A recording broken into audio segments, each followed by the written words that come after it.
It's the Locked On Podcast Network, your team every day. Crush your health and wellness goals every day with the watch that gets you.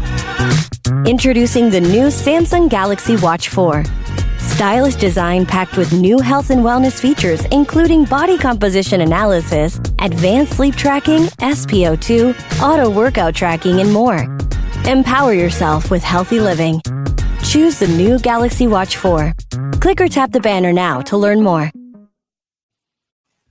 Happy Monday. Welcome to another episode of the Locked On Red Sox podcast. Thank you so much for making Locked On Red Sox your first listen of every single day. It's Monday. It's one day closer to Thanksgiving. We have a pretty packed show for you today. We're going to go over the Red Sox reportedly being interested in Steven Matz and if he'd be a good fit here. We have some fun potential trade talks in our second segment. And ending the show, as we always do, on a positive note. So let's just get right into it.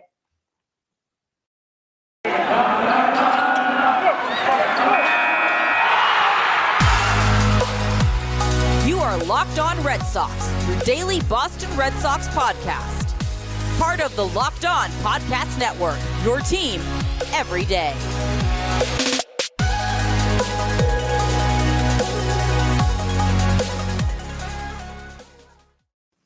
So as you probably know by now, the Red Sox do need some help in their pitching department. Erod went to the Tigers. He signed with them on a 5-year deal. So for certain starters, you have Chris Sale, you have Nate Eovaldi, and you have Nick Pivetta. You could use Tanner Houck and Garrett Whitlock, as we have discussed on previous episodes of Locked On Red Sox, but the Red Sox still have holes to fill regardless. And one report came out Saturday morning, and it was from the Boston Globe's Alex Spear, and he reported that Steven Matz is prominently on the Red Sox radar. So he's hoping, according to Spear, he's hoping to choose a team before Thanksgiving, so before this Thursday. And I don't blame him on that. You want to have that job security with the anticipated lockout. You want to enjoy the holidays with your family and not be worried about where you're going to be working for the next year, the next 2, 3, 4 years.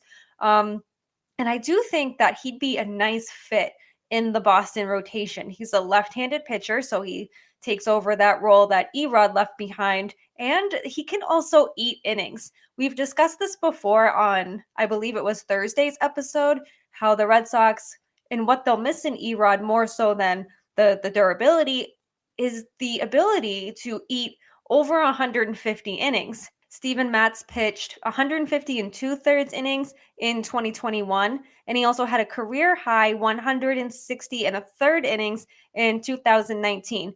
He had 144 strikeouts last year and only 43 walks, and he's also pitched in postseason games, including the 2015 World Series. He went 5 innings, he gave up 7 hits, 2 earned runs with 5 strikeouts, and he made it into the 5th inning in each of those 3 appearances. That was while he was with the New York Mets. And 2021 was really a bounce back season for him. It's really hard to kind of put into perspective what kind of season 2020 was for him and other players too, because it was shortened due to COVID. You probably remember it only was 60 games. So for him to bounce back and have a very productive 2021 and kind of play, in his contract year, you're playing into a hopefully what will be a longer term contract for Matz. I really like the fit for the Red Sox. He hasn't pitched in the postseason in a while. That was 2015 when he pitched in the World Series, the NLCS, the NLDS. So it has been a little while since he has pitched in bigger games like that, but he has the experience. He's a lefty. He's going to eat up innings for you. I feel like it's a really good fit. I'm hesitant to call it a perfect fit because is anything really a perfect fit, especially in MLB? I don't really think so, but I think it's a very good fit for Boston. Obviously, it needs to come down to term, the money, and what both sides, if they can come to an agreement. The Red Sox love being interested in guys. They love putting people on their radar, only to just kind of be like, nope, never mind, we're not going to sign this person. I really hope they don't let Matt slip away. I do like him in this rotation. I think he'd be a good 3 starter, maybe even a 4 starter. But if he can kind of mirror what he did in 2021 in 2022, or even improve off of that, that's a big improvement to your rotation. And you're, again, replacing someone who was durable for you, who ate up innings. Erod did struggle in 2021. We all know that. I was very hard on him at times, but he does leave a big hole there, just like Rick Porcello left in 2019. Much like Erod, he ate up a ton of innings for Boston, and that kind of goes unnoticed at times, just how long and how many innings these starters can pitch for teams and how difficult that can be to replace it. So if the Red Sox can sign Matz to obviously he's going to, he pitched himself into a nice contract this offseason. I think the Red Sox should definitely go in on him. All in, probably not, but I think he's somebody that can really, really help this rotation. We've talked several times on this show how pitching has either made or broke some of the Red Sox games this offseason. I'm sorry, this regular season, this postseason, and just how much pitching has been a problem for the Red Sox over the last few seasons.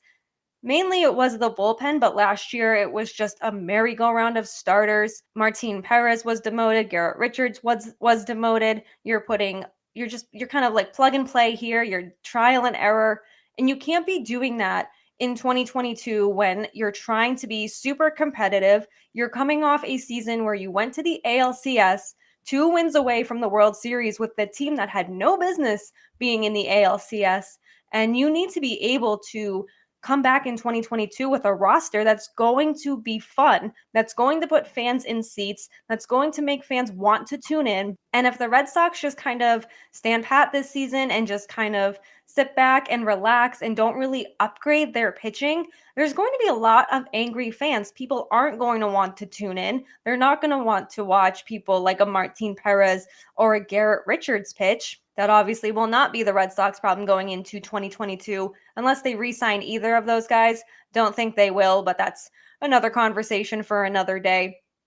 But when you have a starting rotation of that's something along the lines of Chris Sale, Nate Eovaldi, Steven Matz, Nick Pivetta, and then maybe Tanner Houck, or maybe you get a number 5 starter somewhere else in the offseason, all of a sudden you have a starting rotation that's dangerous. You have a starting rotation that's a lot deeper, and you have a starting rotation that's been proven over the last few seasons. So he is certainly somebody to keep our eye on, especially this week. You know, it's reported that he wants to find a team before Thanksgiving, and Thanksgiving's 72 hours away now, maybe a little more. So I think teams will be working really hard to try to sign him this week. I think that even teams themselves, I think that they want to be able to kind of go into the holidays, be able to enjoy Thanksgiving a little more, knowing that they did something good to bolster this team. Coming up in our second segment of Locked On Red Sox, we're going to have a little fun and play Can the Red Sox Trade for These People? So stick around for that. But first, I do have to tell you about DirecTV Stream. Does this sound familiar to you? You've got one device that lets you catch the game live, another that lets you stream your favorite shows, you're watching sports highlights on your phone, and you've got your neighbor's best friend's login for all the other good stuff. I think I just got called out.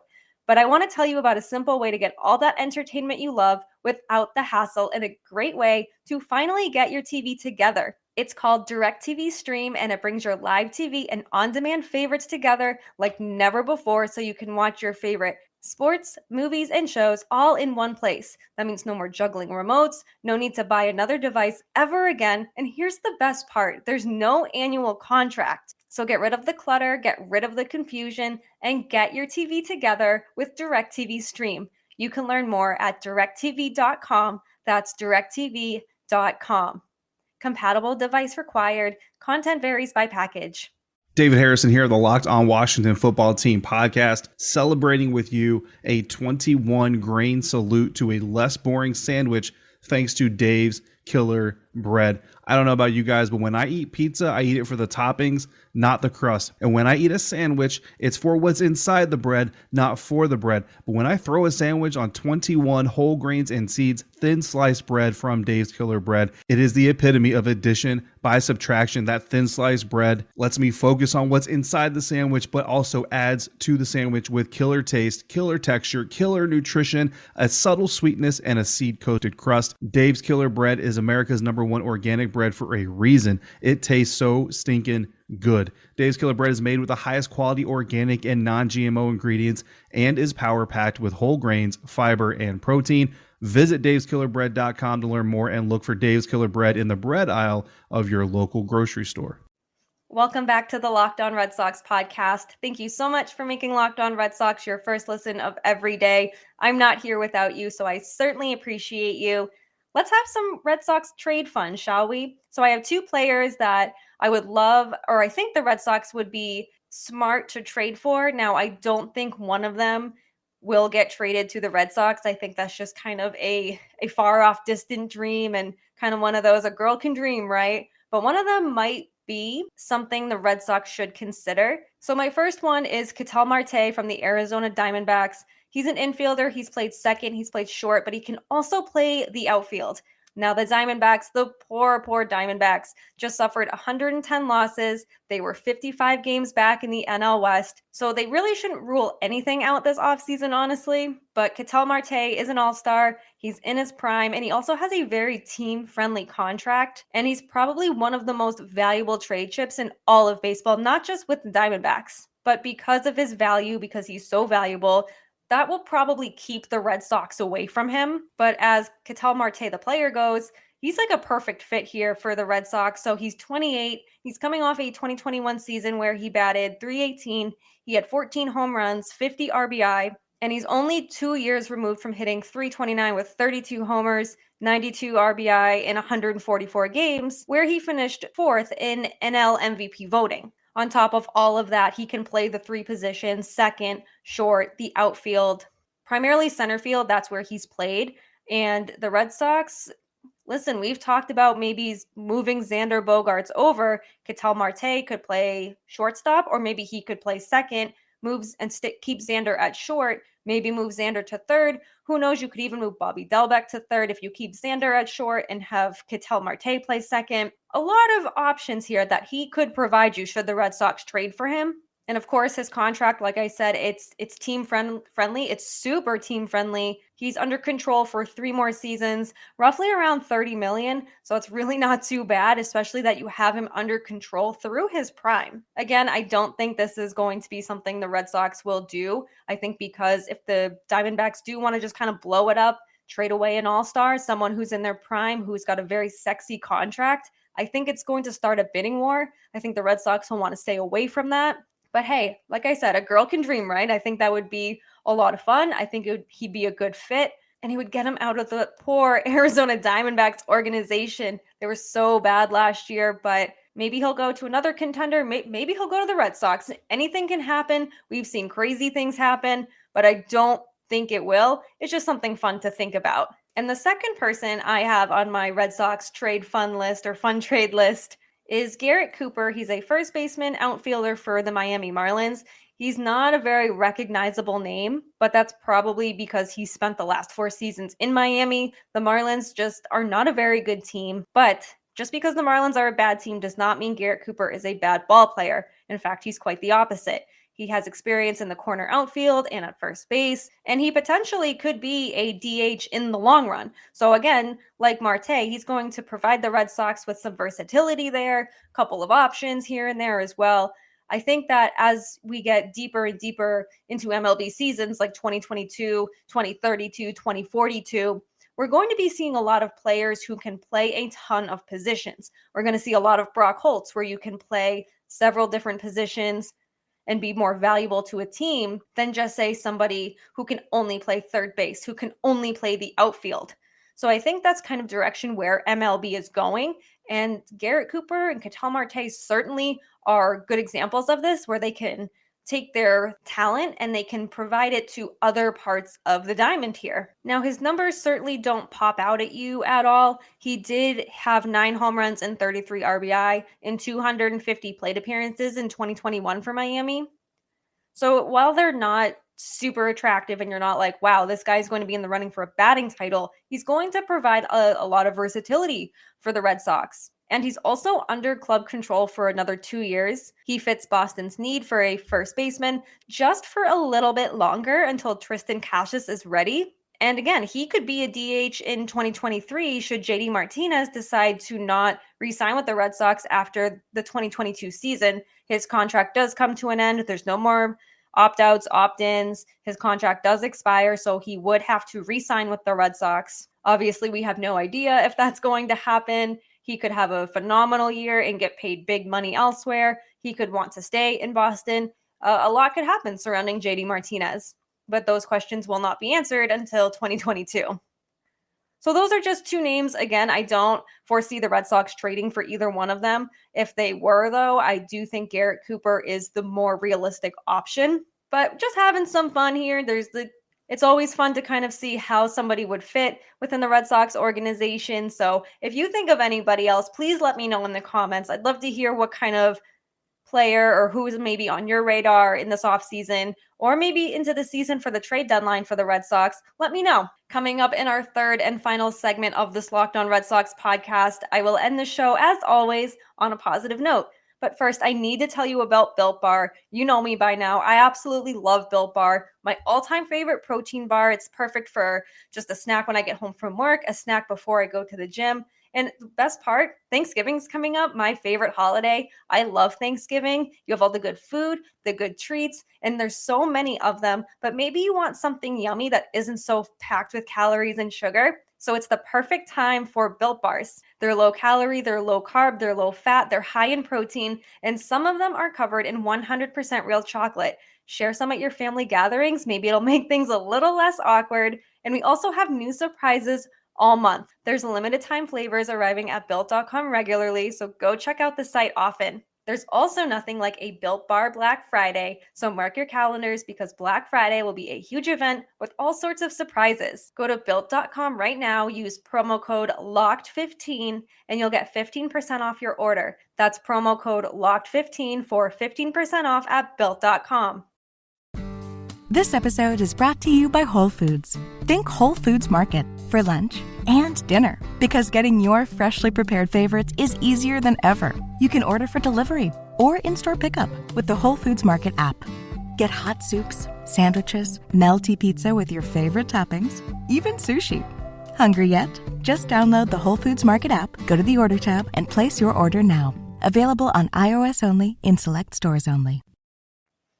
Welcome back to the Locked On Red Sox podcast. Thank you so much for making Locked On Red Sox your first listen of every single day. Let's end this show on a positive note.